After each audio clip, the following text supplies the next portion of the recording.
sedikit ucapan. Okey, wakil yang tersebut dipersilakan. Bagi tepukan.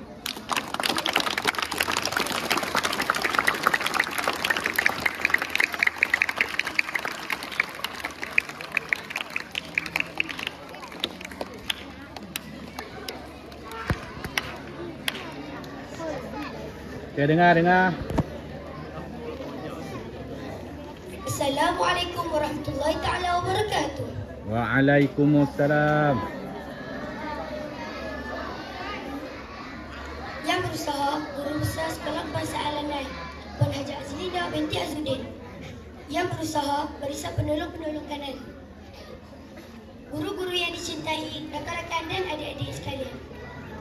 Saya Muhammad Al-Mulhayyi bin Muhammad Sufyan, mewakili rakan-rakan tahun 6 205 HK Lanai. Seperti mana semua maklum, hari ini hari terakhir kami di sekolah yang kami cintai.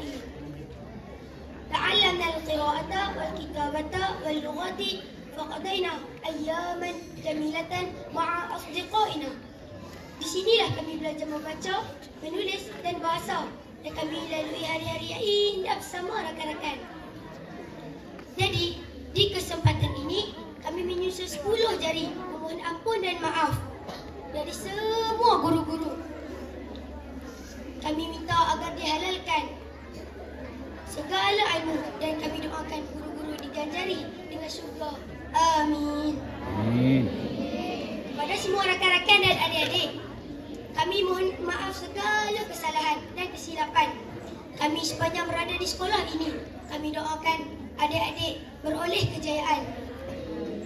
Amin. Ingatlah pesan kami, sesungguhnya adik-adik beruntung di sekolah ini kerana berada di bawah bimbingan guru-guru yang ikhlas mendidik kita.